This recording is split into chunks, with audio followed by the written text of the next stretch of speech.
이 시각 헤드라인입니다. 첫 번째 소식입니다. 공수처가 123 비상계엄과 관련해 내란 수괴 혐의를 받는 윤석열 대통령에 대한 체포영장을 청구했습니다. 앞서 공수처는 26일, 29일 오전에 공수처에 출석하라는 요구서를 보냈으나 윤 대통령 측은 응하지 않았습니다. 세 차례의 소환 요구를 한 뒤 응하지 않았기에 체포영장을 청구한 것으로 풀이되고 있습니다. 두 번째 헤드라인입니다. SK하이닉스의 중국 파운드리 자회사인 SK하이닉스 IC가 전 직원을 대상으로 희망퇴직 신청을 받았습니다. 8인치 파운드리 업황 회복이 지연되면서 경영 상황이 악화된 데에 따른 인력 구조 조정이라는 분석입니다. 세 번째 헤드라인입니다. 넷플릭스 시리즈 오징어 게임 2가 글로벌 93개국에서 이틀 연속 시청 1위를 기록했다는 소식에 관련주들의 주가가 상승세를 보였습니다. 아티스트 유나이티드는 전거래일 대비해서 8%가량 올라서기도 했고요. 오징어 게임 시리즈의 주연 배우 이정재가 최대 주주인 회사로 오징어 게임의 관련 대표 수혜주로 꼽히면서 상승이 나왔다는 분석입니다. 마지막 헤드라인입니다. 셀트리온이 1,000억 원 규모의 자사주 추가 매입 소식에 강세를 나타냈습니다. 이틀 연속 하락세를 보였지만 3거래일 만에 반등하면서 19만 원 선을 회복했는데요. 셀트리온이 자사주 매입을 이어가면서 주주 환원 의지를 보이자 투자자들이 몰린 것으로 풀이되고 있습니다.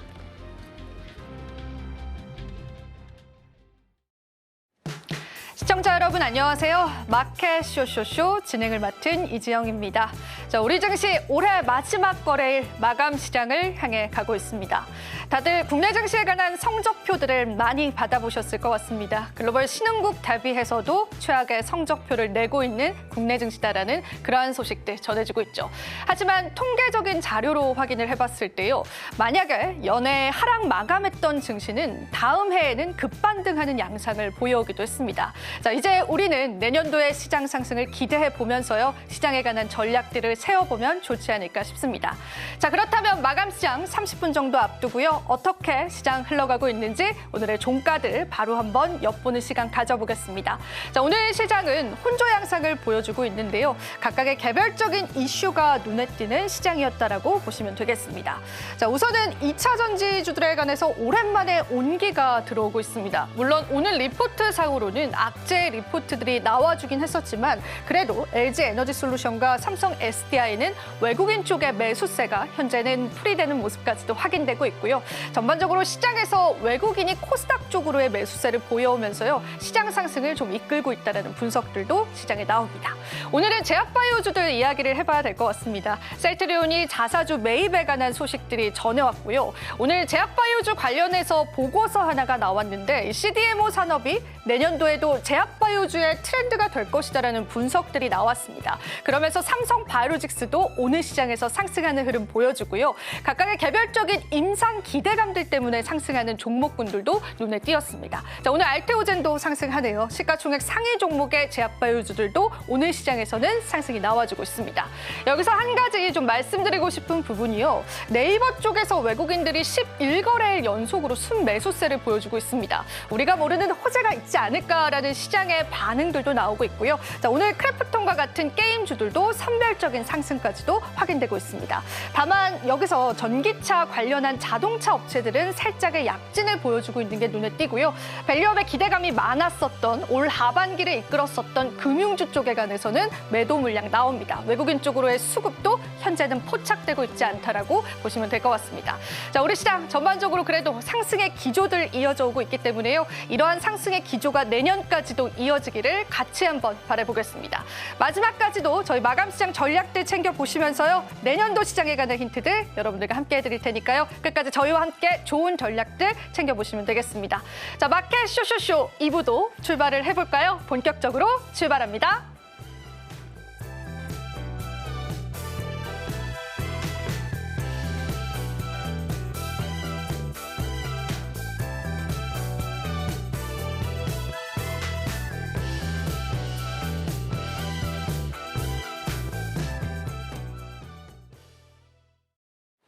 네, 우리 시장 힘내서 달려가고 있습니다. 자, 오늘도 함께해 주실 분 소개해드리겠습니다. 블루드림 리서치 이주연 대표님 함께해 주셨습니다. 대표님, 안녕하세요. 네, 안녕하십니까. 네, 저랑 같이 오늘의 마지막 거래 시장 보셨습니다. 네. 오늘 시장 또 어떻게 바라보고 계실까요?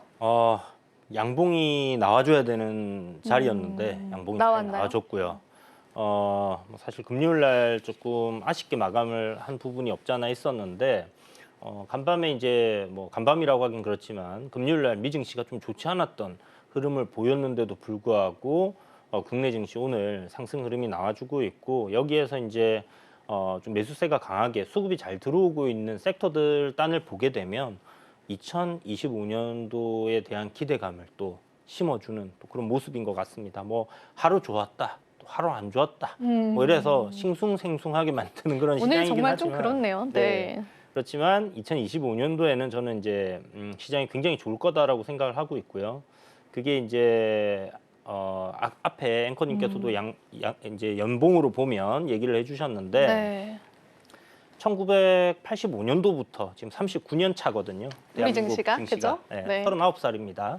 저보다 좀 어린데 아무튼 네, 아무튼. 네, 아무튼 여기서 2년 연속 은봉이 나왔던 경우는 3회밖에 없었어요. 맞아요. 그리고 은봉이 나왔던 다음 해에 양봉이 나왔던 횟수는 6회 정도. 네. 그래서 확률적으로 따진다면 뭐 양봉 나올 가능성이 조금 더 높지 않겠나라고 볼 수 있는 부분이기 때문에 지금 현재 거시적으로 봤을 때 환율에 대한 부분들이 좀 문제잖아요. 네. 그런데 이제 트럼프가 취임을 하고 약달러를 지향하는 사람이기 때문에 뭐 이제 달러 강세가 어느 정도 좀 주춤해진다. 이거보다 사실 더 높아지기는 힘들거든요. 그렇다면 국내 이제 원화의 강세가 조금씩 나타날 거고 그렇게 됐을 때는 환율도 안정을 찾으면서 국내 증시 좀 힘을 받지 않겠나. 이렇게 내년도 한번 생각해 보시면 될 것 같습니다. 네. 사실 환율의 안정세 정말 중요한 것 같습니다. 그래서 그 부분 계속 좀 주시하면서 내년 시장 봐야 될 것 같은데요. 일단 또 저희가 섹터 단에서 추가적으로 좀 여쭤보고 싶은 게 저희가 또 로봇 관련해서도 이야기를 지난 시간에 나누기도 했었잖아요. 근데 로봇 관련주들도 오늘 시장에서 좀 강세를 나타내고 제약바이오 관련주들도 오늘 시장에서 좋은 흐름 나타내주고 있습니다. 이게 이렇게 섹터 단으로 봤을 때 대표님이 생각을 하실 때는 내년도에도 이러한 상승의 기조를 이어갈 만한 섹터는 그나마 어떤 게 조금 유망하다고 보실까요? 일단 조선 섹터는 저는 여전히, 네. 이게 뭐 사이클상 충분히 더 수요가 있기 때문에 움직이지 않겠나라는 생각을 하고 있고요. 물론 뭐 급등을 뭐 이어간다 이런 게 아니라 완만한 상승과 조정을 받으면서 추세적인 흐름을 좀 이어갈 가능성이 저는 높다 생각을 하고 있고요. 오늘 헬스케어가 좀 강하게 반등이 네, 들어오고 맞아요. 있잖아요. 헬스케어도 지금 이게 월말에 이런 수급이 들어온다라는 거, 월말이나 월 초에 특정 섹터에 강하게 돈이 들어온다라는 거는 그 다음 달이나 그 달에 좀 좋은 흐름들을 보여줄 수 있는 부분들을 보여주는 그런 흐름이라고 생각을 하시면 좋을 것 같고 그렇다면 1월 달에 이제 JP모건 헬스케어도 있는 상황인데 헬스케어에 조금 기대를 해볼 만하지 않나. 제가 이제 앞서 말씀드렸던 것처럼 시장이 좋을 거랍니다라는 얘기를 드렸잖아요. 네. 그러면 시장을 좀 움직일 수 있는 섹터가 하나 정도는 움직여줘야 되거든요. 네. 이제 코스닥을 우리가 바라봤을 때는 사실 2차 전지는 시간이 조금 더 걸릴 것 같아요. 맞아요. 그렇다면 헬스케어가 어느 정도 받쳐줘야지 시장이 살아날 수 있는 부분이 있기 때문에 그렇다면 지금 금리나 기조는 계속 유지가 되고 있습니다. 횟수가 좀 줄어서 그렇지. 그런 구간에서의 헬스케어는 여전히 좀 좋은 흐름을 보여줄 수 있지 않겠나 이렇게 보고 있기 때문에 조선 섹터와 헬스케어 그리고 이제 좀 전에 말씀하셨던 뭐 로봇이라든지 양자라든지 AI라든지 지금 오늘 보면 다 움직이잖아요. 네. 이게 이제 순환 돌면서 계속 좀 어느 정도 트럼프와 일론 머스크 관련된 종목들은 계속해서 좀 움직일 거다. 왜냐하면 미래지향적인 스토리를 갖고 있는 테마지 않습니까? 네. 그렇기 때문에 결국은 이제 이 금리 인하 시기에 투자가 많이 들어갈 수 있고 꿈과 희망을 많이 가질 수 있는 뭐 숫자적으로 우리가 가늠하기는 어렵지만 이런 것들이 좀 잘 갈 수 있겠다라고 보여집니다. 네, 좋습니다. 자, 이렇게 해서 저희가 오늘 시장에 관한 진단들 살짝 받아봤는데요. 이어서 또 저희가 준비한 코너들이 있기 때문에요. 여러분들 집중해 주시면 좋겠습니다. 많은 분들이 또 기다리시는 코너이기도 하죠. 핫섹터, 핫 종목 시간 준비되어 있습니다. 자, 오늘 시장 그리고 앞으로 시장을 이끌 만한 섹터군들 그 안에 있는 두 가지의 종목군들을 저희가 단도직입적으로 yes or no로 여러분들에게 진단을 해드리는 시간입니다. 종목 선별하실 때 도움이 되실 것 같고요. 우리가 한번 투자 전략 내년도까지 생각해서 잡아보시면 좋지 않을까 싶습니다. 자, 많은 기대 부탁드리고요. 저희는 잠시 뒤에 다시 찾아뵙겠습니다.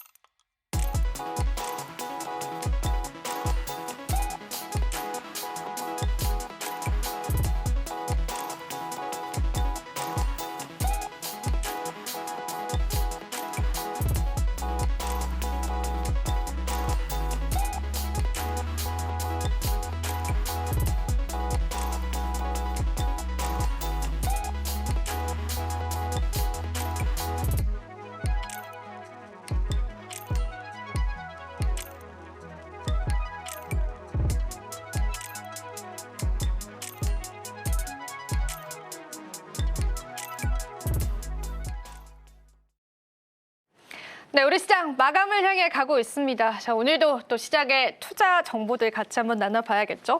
대표님, 오늘은 또 어떤 핫섹터 가지고 오셨는지 궁금합니다. 오늘 저희가 첫 번째로 나눠볼 핫섹터는 어떤 섹터일까요? 네, 오늘 시장에서 가장 강한 섹터가 되겠죠. 헬스케어. 네.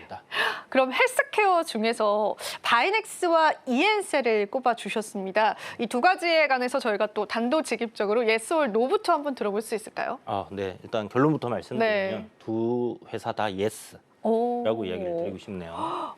둘 다 예스다라고 해주셨는데 그럼 일단은 종목에 관해서 디테일하게 들어보기 이전에 헬스케어 쪽을 오늘 가지고 오신 이유들 한번 대표님의 시선에서 이야기 들어보겠습니다.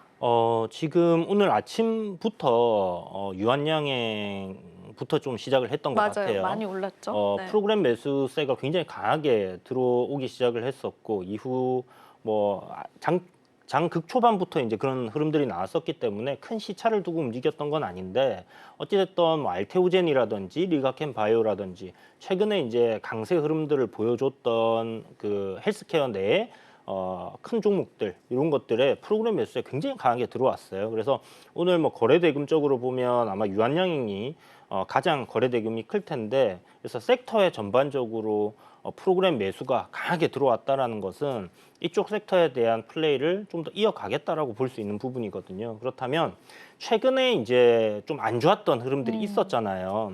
그게 이제 어떻게 보면 이제 올 한 해 결산을 내기 위한 뭐 그런 부분이기도 하고요. 그리고 뭐 개인 투자자 분들께서 또 큰 돈을 이렇게 움직이시는 분들은 양도소득세 회피 물량 뭐 50억으로 증가했기 때문에 뭐 적을 수 있다고는 하지만 그럴 가능성은 굉장히 크거든요. 왜냐하면 이제 많이 올랐던 섹터이기 때문에 그렇다면 그런 거에 대한 부분도 어느 정도 이제 반영이 끝났다라고 볼 수 있는 부분이고 그래서 다시 한번 1월 달에 이 헬스케어 쪽에 플레이가 나올 가능성이 높지 않겠나.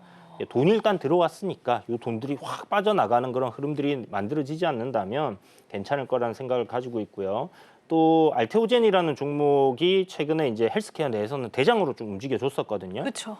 그런데 이제 그 어떤 추세적인 이탈 흐름, 뭐 최근 박스권 흐름에서의 저점을 이탈하려는 흐름이 있었는데 이것도 다시 회복을 해내는 모습을 보여줬어요.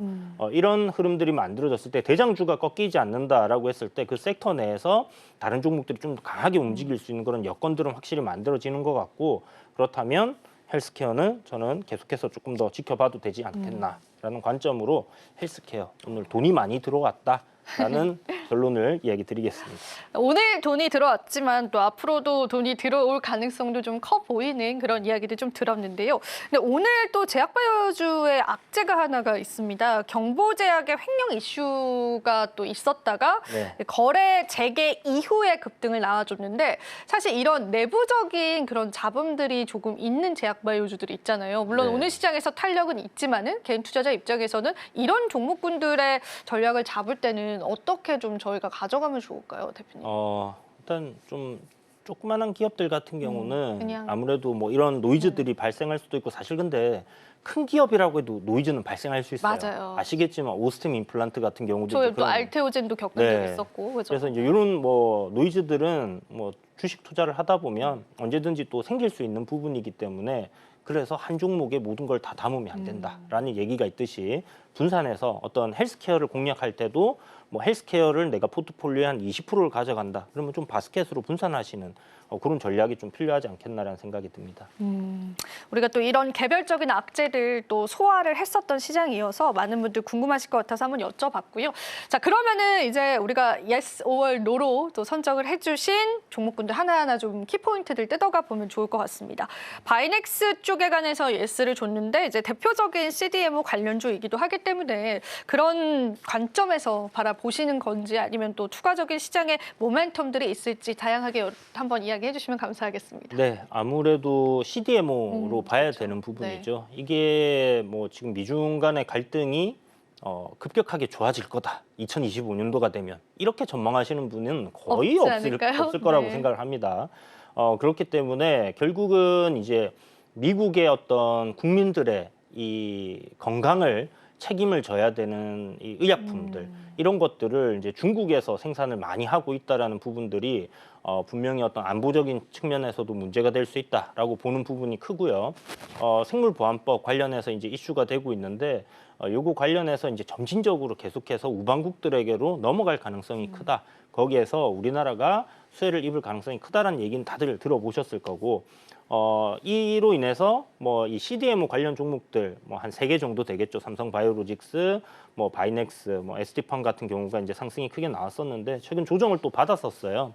그리고 다시 한번 상승으로 이렇게 전환을 하는 흐름들이 나오고 있는데 단기적인 이슈로 끝날 내용이 아니기 때문에 2025년도에 이 CDMO 관련된 기업들은 새로운 수주들을 계속해서 좀 이어나갈 수도 있다라는 부분이고 이번 헬스케어, JP모건 헬스케어에서의 주제 중에 하나가 바로 이 CDMO 내용입니다. 아, 그렇죠. 그래서 요거 관련해서 아무래도 그 컨퍼런스에서 이런저런 수주들을 또 해내지 않겠나 하는 기대감이 있거든요. 근데 지금 JP모건 헬스케어 같은 경우는 한 8거래일 정도 남았어요. 그러니까 얼마 안 남았습니다. 그러다 보니까 헬스케어에 대한 이런 매수세들, 쏠림이 또 만들어지고 있는 그런 모멘텀도 있다라는 거, 그것까지 생각을 하고 보시면 좋을 것 같고요.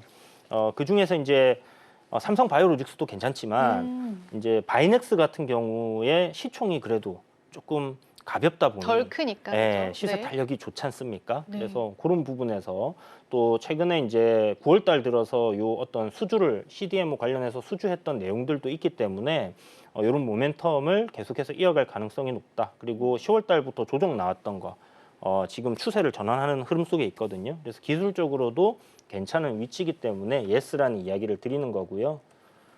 이엔셀은 지금 바닥권 신규 상장한 지 그렇게 오래 안 된 기업이에요. 맞아요. 네. 근데 이제 12월 들어서 바닥권을 만들어 놓고 이게 보면 한 3거래일 전에 27일 날, 26일 날이네요. 목요일 날 네. 상한가를 한번 들어갔었거든요.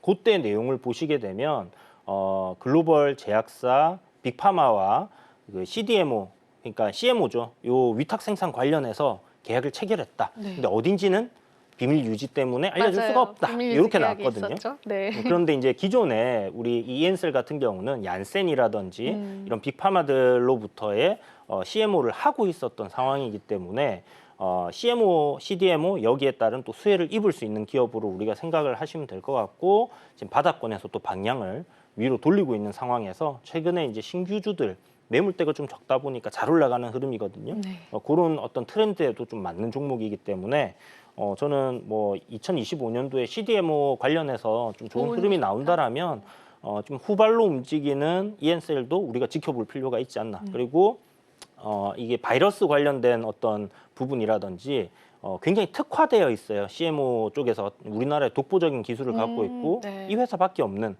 이엔셀이요? 네, 그래서 이제 다른 기업들에게는 못 맡기는 것들을 이엔셀에 맡기게 되는 그런 흐름들은 나올 수 있다라고 생각하시면 될 것 같습니다.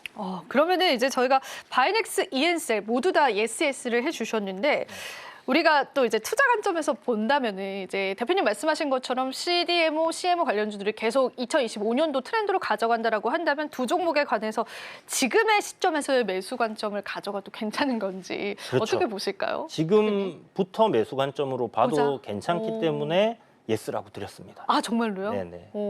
그러면은 저희가 둘 중에 하나를 고르는 게 아니라 둘 다 지금 가져가도 괜찮다는 거죠. 근데 그 섹터 안에 같이 묶여 있기는 하잖아요. 네네, 그렇죠. 굳이 둘 중에 하나를 고른다면 대표님은 어려우실까요? 굳이 고른다라면은 바이넥스. 바이넥스 쪽으로 네, 오히려? 바이넥스는 매물이 조금 더 있긴 하거든요. 네. 그렇지만 그래도 일단 숫자가 찍히는 종목이고 이엔셀은 아직은 숫자가 조금 찍히지는 않고 있다. 그래서 그래도 뭐 시세가 폭발적으로 움직일 가능성은 높기 때문에 제가 이엔셀도 이야기를 드렸어요. 그래서 비중을 조금 조절하셔서 아까 말씀드린 것처럼 네, 바스켓으로 이렇게 좀 담으시는 게 좋을 것 같아요. 네, 저희가 또 제약바이오주에 관한 다양한 호재 소식들 여전히 시장에 공존하고 있기 때문에 여러분들 전략 잡으실 때 도움이 되셨기를 바라보겠습니다. 자, 그럼 이어지는 핫섹터도 바로 한번 살펴보겠습니다. 자, 대표님 오늘 두 번째 핫섹터 저희가 어느 쪽에 좀 집중을 해보면 좋을까요? 네, 두 번째 핫섹터 같은 경우는 오늘 또 굉장히 강한 흐름을 보여주고 있죠. 오늘뿐만이 아닙니다. 계속 최근 좋았죠. 들어서 네. 조금씩 좋아지고 있는 섹터인데 로봇이죠. 우리나라 인구 절벽입니다. 그죠? 맞아요. 앵커님 네. 아직 싱글이신가요? 네, 아닙니다. 네. 싱글 네. 아니신가요? 아, 싱글이 아니시구나. 아, 이제 뭐 저기 자녀 계획들 네, 이렇게 할일 잘했습니다. 네. 아, 그러시구나. 네. 아, 그래서 지금 우리나라 뭐 40대 싱글이 40대 싱글이. 과반 이상이다. 저 40대로 오신 겁니까? 아니요, 그렇지는 않죠. 당연히 아니죠. 지금 그럴 리가. 너무하신데요? 20대로 네. 봤습니다. 네. 네. 죄송합니다. 10대라고 하려다가. 네. 아무튼 네. 인구 절벽인 상황. 네. 이게 이제 굉장히 이제 문제가 되고 있고, 뭐 일론 머스크도 한국에 대한 뭐 그런 그런 비판을 했죠. 인구 비판을 이야기를 했죠. 할 네. 정도로 전 세계에서 유례를 찾아볼 수 없을 정도로 빠른 속도로 이제 노인 인구가 증가하는 그런 노령화로 가는 상황인데, 여기에서 우리나라가 유일하게 타개할 수 있는 방법은 로봇이라고 저는 생각을 네. 하거든요. 근데 이거는 우리나라만의 트렌드가 아니라 미국에서도 로봇에 대한 휴머노이드에 대한 개발들, 그리고 휴머노이드를 개발하고 있는 회사들에서 나오는 게 이제 집집마다 로봇 집사들이 하나씩 들어가는 그런 시대가 올 그쵸. 것이다라는 부분이고요. 실질적으로 그 로봇 택시 발표 현장에서 테슬라의 그 휴머노이드 로봇 보셨겠지만 춤도 추고 칵테일도 만들어주고 사람들과 대화가 되는 그런 상황으로 가고 있습니다. 그래서 이 AI라는 부분, 자율주행이라는 부분, 이런 게 로봇의 접목이 되어서 결국은 우리 삶을 조금 더 윤택하게 만들어줄 수 있는 그런 기술이 바로 로봇이라고 좀 생각하면 좋을 것 같고, 실질적으로 이제 필요한 노동력까지 대체할 수 있다라는 부분을 생각해 보면 2023년도 초에 사실 로봇주들 네. 많이 올랐거든요. 그쵸. 뭐 레인보우 로보틱스 뭐 이런 네. 거 뭐 나오고 하면서. 근데 2024년에도 그 흐름을 좀 어느 정도 이어갈 것 같다라고 보면 될 것 같아요. 결국은 이제 일론 머스크가 지금 트럼프 행정부에 들어가면서부터 이러한 흐름들, AI, 로봇, 자율주행 이런 것들이 다 움직임이 나오고 있는데, 최근 들어서 로봇들은 조금 소외되어 있었긴 하거든요. 근데 이제 오늘 보시면 좀 강하게 좀 시세가 오늘도 붙어주는 강합니다. 네. 그런 흐름들이 만들어지고 있기 때문에 그런 관점에서 보면 될 것 같습니다. 일단은 로봇 관련해서 섹터 단의 이야기는 잠시 뒤에 조금 이제 시간이 되면 자세히 나눠보도록 하고요. 종목적으로 접근을 해보는 게 조금 더 여러분들에게 직관적일 것 같습니다. 오늘 어떤 종목 두 가지를 픽해 오셨는지 바로 한번 봤는데 yes or no로 한번 이야기를 나눠볼게요. 대표님 어떤 의견이실까요? 시메스하고 클로버 두 종목인데 전 둘 다 예스. 또 둘 다 yes인가요? 뭐 굉장히 장기적인 관점은 아니에요. 그래요? 네, 일단 뭐 한 달 정도, 한 달 정도 2주 보고? 정도, 3주 네. 정도, 뭐 그렇게 이제 단기적인 취임식까지는 일단 어느 정도 기대감이 계속해서 상승이 나올 수 있지 않겠냐라고 보는 부분이고요. 그 이후에도 사실 좀 장기적인 관점에서도 우리가 투자를 해볼 만하다는 생각은 가지지만, 실질적으로 이제 국내 로봇 기업들이 무언가가 결과를 크게 낼 수 있을까라고 생각해 보면 저는 아직 약간 퀘스천 마크를 가지고 있거든요. 그래서 실질적으로 로봇에 투자를 하려면 테슬라를 사야 된다, 이런 이야기를 드리고 있고, 뭐 미국에서 뭐 오픈 AI에서도 휴머노이드 로봇 지금 뭐 개발하겠다, 뭐 이런 얘기들 나왔었잖아요. 그래서 미국 쪽은 좀 기대가 많이 되고 있는 상황이긴 한데, 어쨌든 이제 국내에서 이런 부분을 좀 살펴보자면 그래도 좀 볼만한 기업들이 요 시메스와 클로봇이 아닐까라고 생각을 합니다. 일단 클로봇 같은 경우는 보스턴 다이나믹스 네. 알고 계시죠? 네, 네, 네. 거기서 만들어지는 뭐 로봇개, 로봇 강아지. 개로봇이라고 해야 되나? 아무튼 스팟에 대한 판매, 유통 이런 것들을 이제 담당을 하게 되는 부분이 있거든요. 그리고 시메스 같은 경우는 이제 물류 로봇 관련해서 이게 지금 많이 쓰이고 있고, 휴머노이드 로봇도 지금 진행을 한다라는 얘기가 있기 때문에 그런 관점에서 일단 로봇 섹터가 상승하는 데 있어서 분명히 좋은 흐름들을 보일 수 있는 그런 기업들이고, 둘 다 특징이 있어요. 상장한 지 얼마 안 됐습니다. 그렇네요. 그래서 보니까. 네. 앞에 매물이 가득하거나 올라오면 그렇지 팔아야지 않겠네. 하는 분들이 네. 좀 적다라는 관점으로 보시면 될 것 같아요. 그러면은 처음에 이제 클로버 쪽 이야기 해주셨는데 시메스 쪽도 조금 자세히 좀 들어볼 수 있을까요, 대표님? 네, 시메스는 이제 좀 전에 말씀드린 것처럼 이제 물류 쪽에 특화되어 네. 있는 로봇들을 사용하고 있거든요. 네. 그러니까 우리가 알고 있는 쿠팡이라든지 물류 뭐 로봇으로. 물류 기업들, 물류 창고를 대규모로 쓰는 데 있어서 지금 예전에는 사람들이 막 일을 많이 했다라면 로봇이 이제 물건들을 실어 나르고 어떤 그 자율주행 기능을 탑재해서 이렇게 움직이는 그런 부분들이 있는데 거기에 이제 특화되어 있고, 실질적으로 이제 뭐 각 공장들이나 이런 데서도 로봇들이 이제 계속 쓰일 거 아닙니까? 그런 이제 자재를 운반하거나 하는 그런 부분에 있어서도 이 물류 관련된 기업들, 로봇들이 이제 활용성이 굉장히 높다라는 관점에서 시메스는 계속해서 우리가 좀 주목을 해봐야 된다 이렇게 보고 있습니다. 스마트 팩토리 관련한 산업적인 움직임들도 있기 때문에 네네. 그 부분의 수혜도 충분히 받아볼 수 있을 것 같은데 사실 저희가 로봇 관련주 하면은 좀 대장주로는 뭐 레인보우 로보틱스, 두산 로보틱스 이런 종목군들을 생각을 하게 되잖아요. 네. 그럼에도 불구하고 대표님께서 그래도 비교적 이렇게 작은 종목군들을 오늘 선별해 오신 이유가 있을까요? 두산 로보틱스 같은 경우는 사실 기술적인 위치가 저는 좀 별로라고 별로라고 생각을 생각을 하고 하세요. 네. 평장하고 버블이라고 해야 되나요? 거품이 좀 너무 많이 아직 껴있다. 네. 뭐 확인이 필요하다라는 생각을 가지고 있고 레인보우 로보틱스 같은 경우는 이제 그냥 레인보우 로보틱스가 아니죠. 삼성 레인보우 로보틱스입니다. 그렇죠. 삼성에서 이제 진행을 하는데 요거는 저는 괜찮다라고 그래요? 생각하거든요. 네. 레인보우 로보틱스 오늘 15% 정도 급등. 15% 나옵니다. 네. 위치가 굉장히 좋아졌어요. 아, 지금 그래요? 장기간의 박스권을 돌파하는 흐름이 나왔기 때문에 여기서 또 이제 장기 이평선들도 다 돌파를 해냈고요. 그렇다면 로봇 섹터들이 갈 때 레인보우 로보틱스는 어느 정도 수혜를 받을 거고 CES가 지금 뭐 내년 되면 2025년 있잖아요. 거기에서 로봇 관련된 거는 굉장히 이렇게 좀 부각을 받을 가능성이 높지 않겠나라고 생각을 하는데 보핏 이제 나올 때 되지 않았나요? 보핏은 언제 나옵니까? 그러니까 나온다 했는데 계속 나온다고 하는데 네. 계속 안 나왔어요. 이제는 나올 때가 된 것 같다. 네. 그래서 네. 이번 CES에서 어느 정도 뭐 발표가 있다든지 거기에 대한 기대감들은 지금 모멘텀이 작용을 하고 있다라고 봐야 되는 부분이기 때문에 뭐 그래서 저는 로봇 섹터 전반적으로 나쁘진 않은데 기술적으로 조금 더 자리가 만들어져 있거나 사람들에게 많이 알려져 있는 그런 기업들이 시세 탄력이 좀 괜찮을 거다라고 보고 있습니다. 근데 지금 최근 트렌드는 네. 신규주들이 좋았던 흐름이기 때문에 그쪽으로. 시총이 조금 낮고 시세 탄력이 높을 수 있는 그리고 이제 앞에 매물대가 적은 그런 종목들로 이렇게 포커싱을 맞춰 놓은 거고요. 레인보우 로보틱스도 이제 오늘 이후부터는 추세를 상승으로 박스권을 돌파했기 때문에 어떤 흐름들을 보여줄지 굉장히 기대가 되는 그런 종목입니다. 사실 이제 저희가 그 신규 상장 로봇주들 기대했던 것만큼 시세가 안 나와서 그 네. 당시에는 조금 실망하셨던 분들도 있을 텐데 이번에 이런 상승 랠리를 탈 수 있다는 기대감도 있을 것 같고요. 그리고 이제 또 간밤에 들려온 소식이 엔비디아 쪽에서 로봇용 소형 컴퓨터 출시해가는 얘기가 좀 나오면서 엔비디아의 로봇 경쟁 뛰어들었다 이런 이야기들 나오면서 이게 이제 로봇도 2025년에 주도 섹터가 되지 않을까라는 시선들도 시장에는 있더라고요. 그렇죠. 어떻게 보세요? 그 부분에 엔비디아에서는 예전부터 이 로봇이 이제 우리 인류에 이렇게 될 거다. 그러니까 미래를 바라보고 이 칩을 개발해 네. 왔었거든요. 그래서 이제 실질적으로 엔비디아 칩을 로봇 기업들이 많이 채용을 할 가능성이 높아졌어요.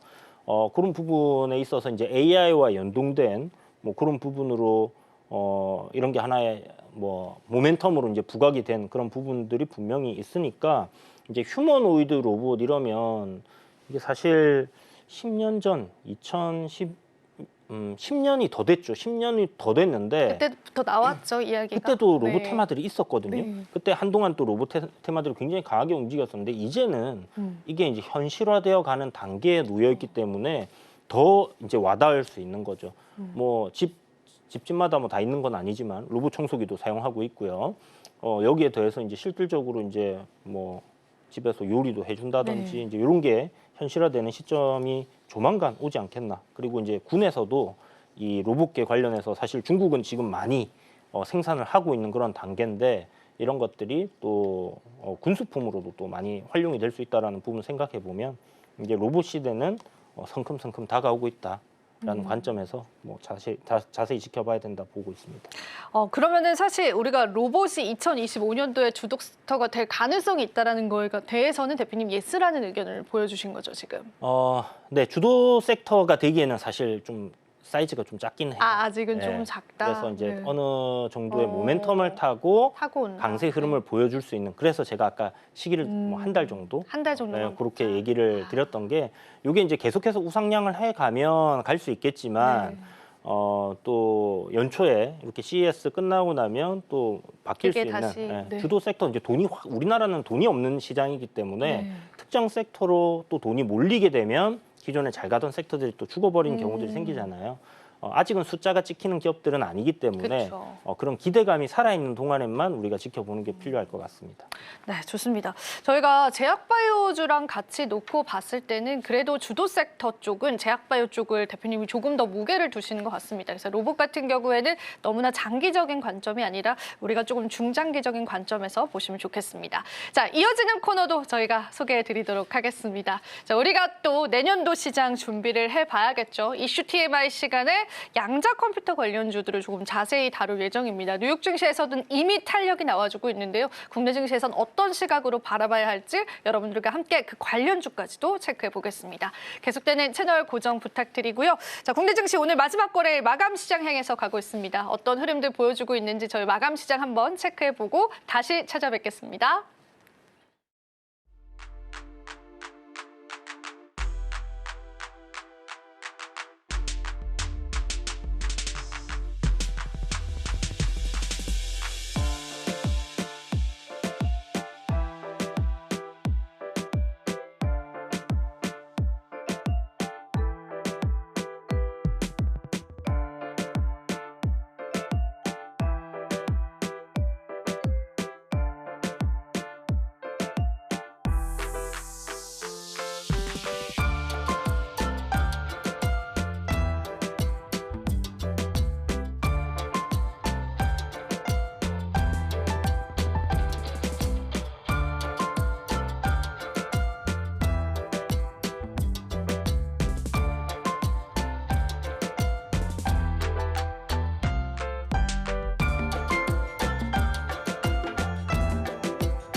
네, 2024년 마지막 거래일 오늘 마감 지어졌습니다. 코스피 지수 2,400선 공방이 치열했었는데요. 마감 집계 보니까 2,404포인트에서 다행히 마무리 지어졌습니다. 외국인의 선물 매도가 좀 눈에 띄긴 했었지만 그래도 2,400선 지켜주는 시장이었다라고 보시면 되겠고요. 자, 오늘 마감 시장 대표님과 함께 이야기 좀 자세히 나눠보겠습니다. 자, 오늘의 마감 속에서 우리 앞으로의 시장 또 어떻게 바라볼 수 있을까요, 대표님? 네, 오늘 약보합으로 마감한 건가요? 진짜 기분 나쁘게. 기분 나쁘게 마감했나요? 네, 올라가다가 기분 좋다가 막판에 네. 이제 기분이 나쁘게 마감이 됐는데 글쎄 새해 첫날부터 이제 시가 상승을 좀 출발해 주는지 그거는 이제 지켜봐야 될 것 같고 어찌됐든 뭐 오늘 썩 나쁘지 않게 마감은 된 것 같습니다. 그런데 아쉬운 부분은 역시나 외국인들 수급인 것 같아요. 아, 그렇죠. 네, 오늘 뭐 오전까지만 해도 순매수를 어느 정도 그래도 조금은 보여주고 있었는데 네. 지금 마감하면서 대략 한 800억 정도 순매도 798억,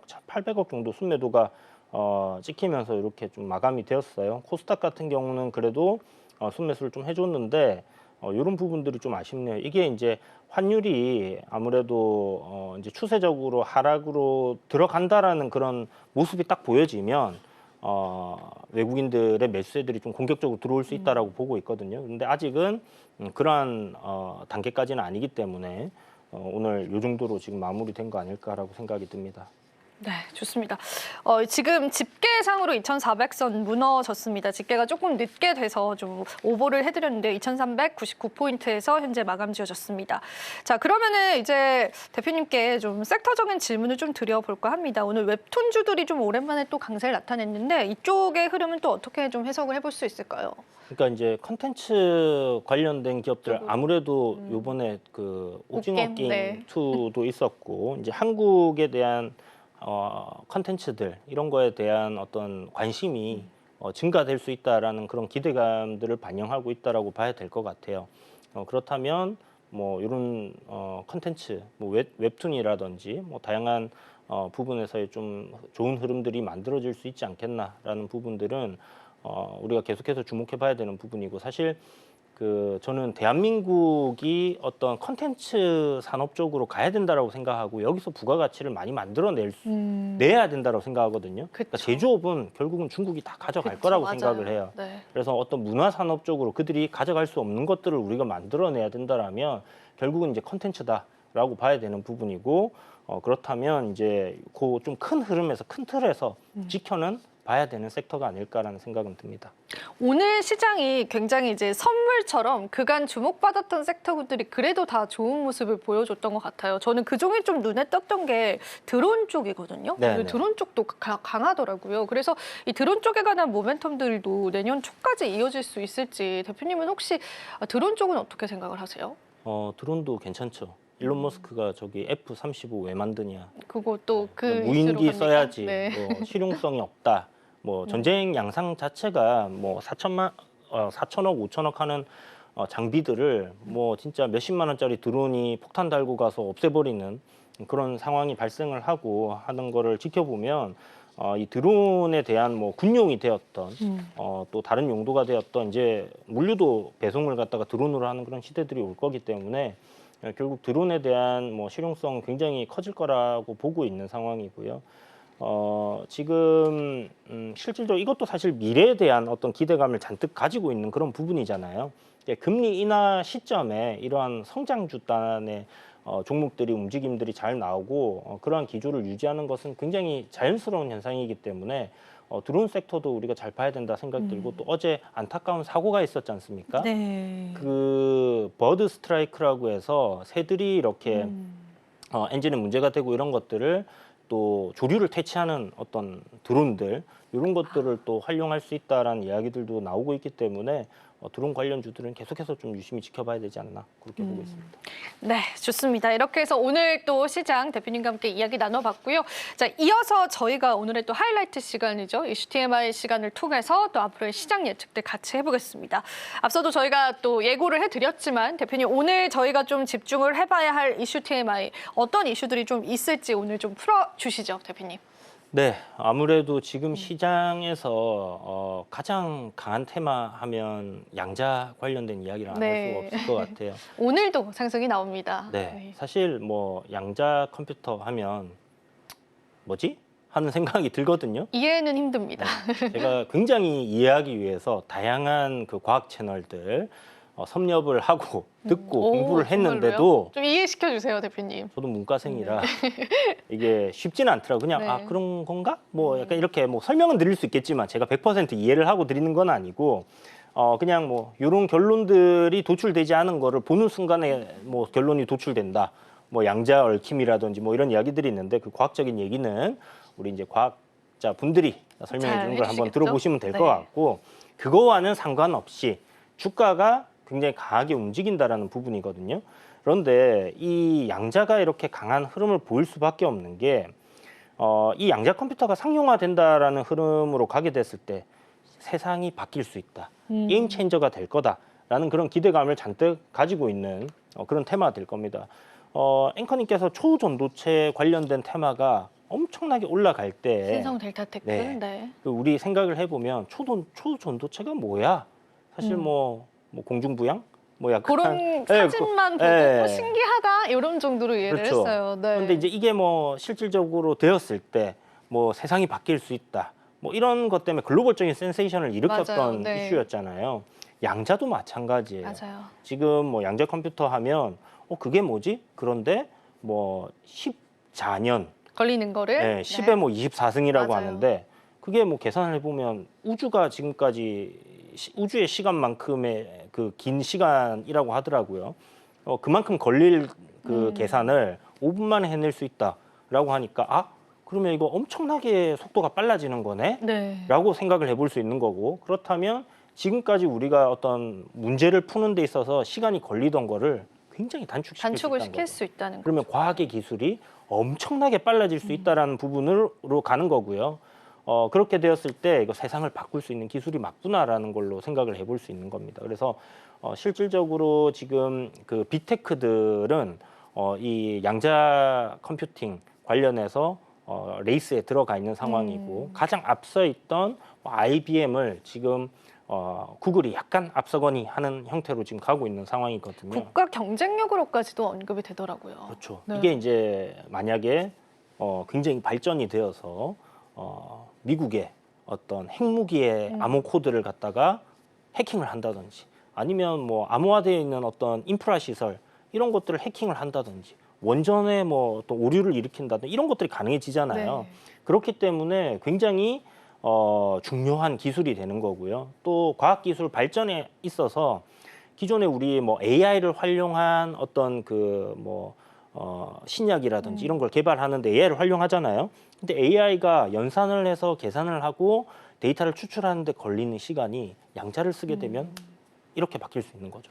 그런 그래서 이제 이게 어느 정도로 상용화 될 것이냐, 국가 기관들만 쓰게 될 것이냐, 아니면 우리가 지금 노트북 쓰고 있듯이 랩탑으로 쓰게 될 이렇게 것이냐. 쓰게 되는 시대가 네. 올 것이냐에 따라서 좀 달라질 수 있겠지만 어쨌든 이 실생활부터 해서 어떤 과학기술 발전까지 이게 엄청나게 바뀔 수 있는 거다 보니까 주가의 강세가 굉장히 뜨겁다라고 보시면 될 것 같고요.